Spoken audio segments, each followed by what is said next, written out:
Reporting for the InterMountain Christian News, I'm Dr. Anthony Harper here in the James Brady Press Room of the White House. Today I met with the Press Secretary Karine Jean-Pierre for some comments about the recent event yesterday with the International Criminal Court in the Netherlands at The Hague, calling for the arrest for Israel Prime Minister Benjamin Netanyahu and former Defense Minister Gallant. So the Press Secretary Karine Jean-Pierre said that she would meet with me later after Thanksgiving, coming up for a photo opportunity, but she did confirm that the White House has condemned the International Criminal Court's decision to issue those arrest warrants for the Prime Minister of Israel and the Defense Minister. Very challenging issues to deal with. You know, former President Trump and President-elect Donald Trump, coming up, has issued that his concerns about the International Criminal Court's ruling, and that he would support sanctions for these judges of the International Criminal Court.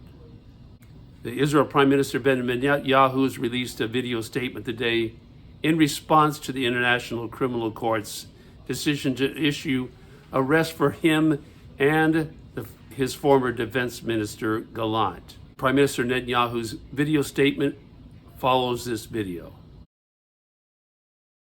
The anti-Semitic decision of the International Court in The Hague is a modern Dreyfus trial, and it will end the same way.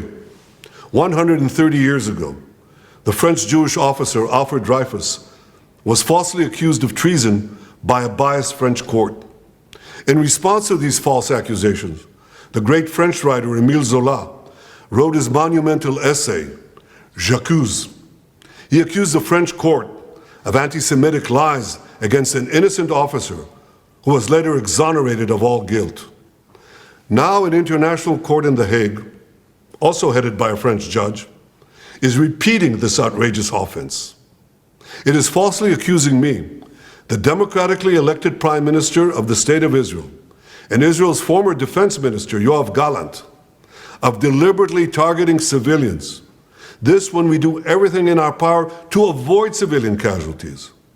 We issue millions of text messages, phone calls, leaflets to the citizens of Gaza to get them out of harm's way, while the Hamas terrorists do everything in their power to keep them in harm's way, including shooting them, using them as human shields. The court in The Hague accuses us of a deliberate policy of starvation. This when we've supplied Gaza with 700,000 tons of food to feed the people of Gaza. That's 3,200 calories for every man, woman, and child in Gaza.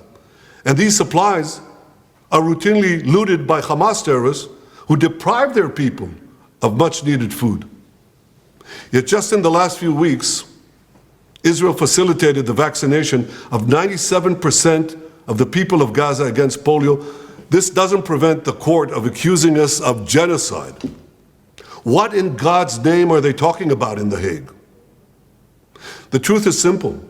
No war is more just than the war that Israel has been waging in Gaza after Hamas attacked us unprovoked, launching the worst massacre against the Jewish people since the Holocaust.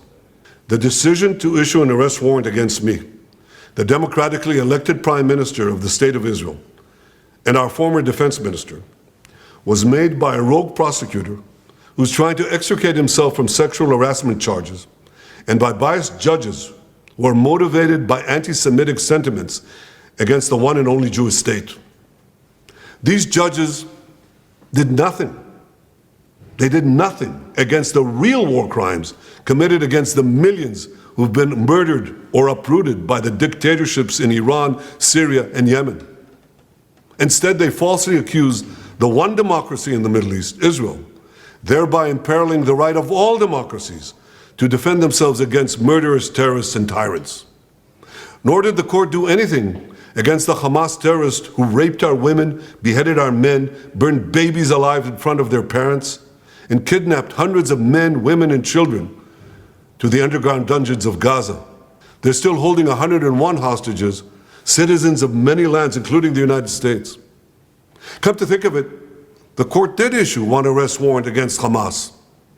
Now hear this. They issued an arrest warrant against the corpse of the Hamas arch-terrorist Mohammed Dev. His corpse. What an absurdity. No biased anti-Israel decision in The Hague will prevent the State of Israel from defending its citizens.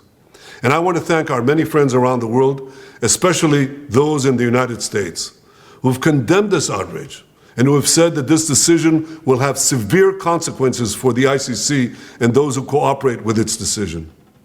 Israel will not recognize the validity of this decision. We will continue to do everything we must do to defend our citizens and defend our state against Iran's axis of terror, Iran and its terrorist proxies, which include Hamas, Hezbollah, the Houthis, and others. Our enemies are your enemies, and our victory will be your victory, the victory of civilization over barbarism and tyranny.